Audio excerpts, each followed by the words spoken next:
Assalamualaikum warahmatullahi wabarakatuh. Baik, terima kasih. Saya Selamat Fauzar dari KIC. Uh, Terkait tentang mata kuliah hari ini, hukum acara Mahkamah Konstitusi. Uh, Judul materi hari ini terkait tentang persidangan di Mahkamah Konstitusi itu sendiri.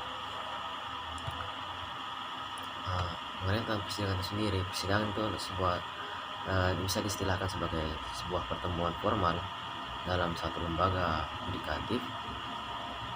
Dalam hal ini dalam MK itu sendiri, di mana segala bentuk itu membahas tentang permasalahan untuk kemudian berunding dan atau bisa diistilahkan sebagai bentuk musyawarah, sebagai bentuk upaya dalam pengambilan keputusan yang akan menjadi sebuah ketetapan yang mengikat seluruh elemen dalam lembaga yudikatif sendiri, selama belum diadakannya diadakannya perubahan itu sendiri dalamnya. Nah, dalam Mahkamah Konstitusi itu sendiri ada beberapa tahapan. Yang pertama itu tentang sidang mahkamah. Sidang mahkamah itu ada dua. Yang pertama sidang panel mahkamah, kemudian yang kedua sidang pleno mahkamah. Sidang panel mahkamah itu dia bertugas sebagai bisa istilahkan tahapan untuk kemudian memeriksa kelengkapan dan kejelasan materi permohonan, memeriksa perbaikan permohonan, memeriksa pokok permohonan, atau bisa diistilahkan sebagai pengesahan alat bukti. Sedangkan sidang pleno itu dalam mahkamah, dan dalam sidang panel tadi maksud minimal itu atau bisa istilahkan hanya 3 hakim yang kemudian memeriksa atau dan mengesahkan kemudian alat bukti tersebut. Kemudian sidang pleno itu dia memeriksa dan mendengar keterangan dari para pihak dan dari para ahli, saksi, dan pihak lain, atau mengesahkan alat bukti serta pengucapan putusan. Nah, dalam sidang pleno ini dia dihadiri oleh 9 hakim, paling sedikit itu 7 hakim. Nah, dalam persidangan Mahkamah Konstitusi itu sendiri dia ada 4. Yang pertama pemeriksaan pendahuluan, kemudian pemeriksaan persidangan, rapat permusyawaratan hakim, pembacaan putusan.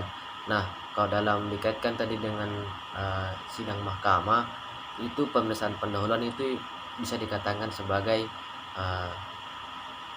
sidang panel, sedangkan pemeriksaan persidangan, rapat permusyawaratan hakim, dan pembacaan putusan itu dia bagian daripada rentetan sidang pleno mahkamah. Nah, pemeriksaan pendahuluan ini dia memeriksa kelengkapan dan kejelasan secara materi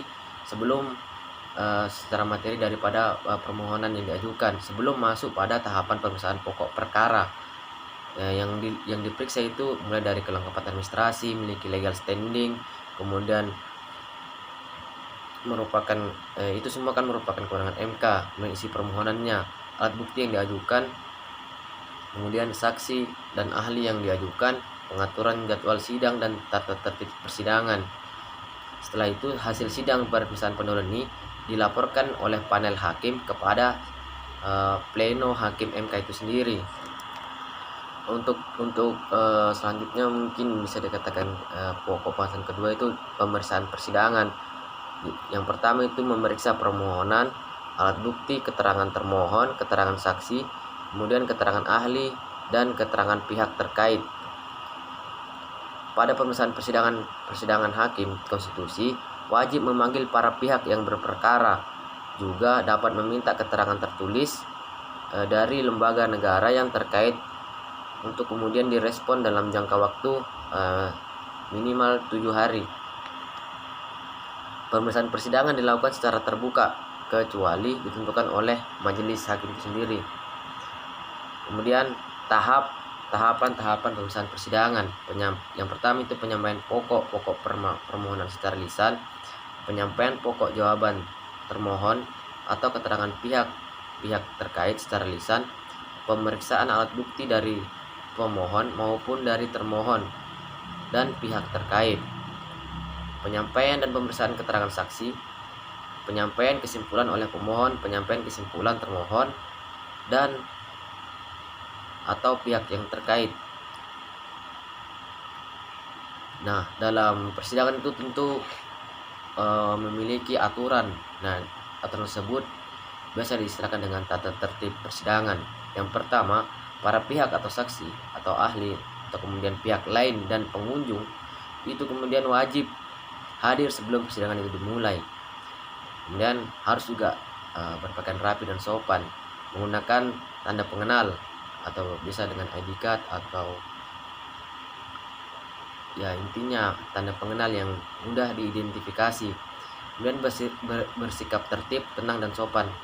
Yang terlambat itu dalam persidangan hadir setelah persidangan dimulai itu dia tidak diperkenankan masuk ke ruangan sidang kecuali mendapat izin daripada hakim mahkamah. Dan larangan-larangan dalam persidangan itu sendiri ya tentunya semisal anak di bawah umur tidak bisa ikut, kemudian membawa senjata tajam itu dilarang, atau alat komunikasi elektronik, peralatan demonstran, dan dilarang merusak atau mengganggu sarana dan prasarana persidangan, makan dan merokok, menggunakan topi, kacamata hitam, dan berkata kasar atau bertindak provokatif kepada dalam ruangan sidang itu sendiri. Dan selanjutnya rapat permusyawaratan hakim. Nah, dalam rapat permusyawaratan hakim ini dia bersifat tidak terbuka untuk umum.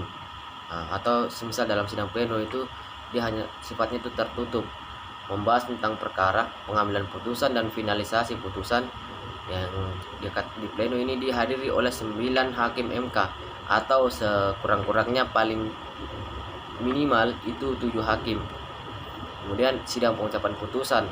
Sidang pengucapan putusan ini pembacaan putusan untuk perkara yang telah diperiksa dibacakan secara bergantian oleh majelis hakim, 7 hakim tadi.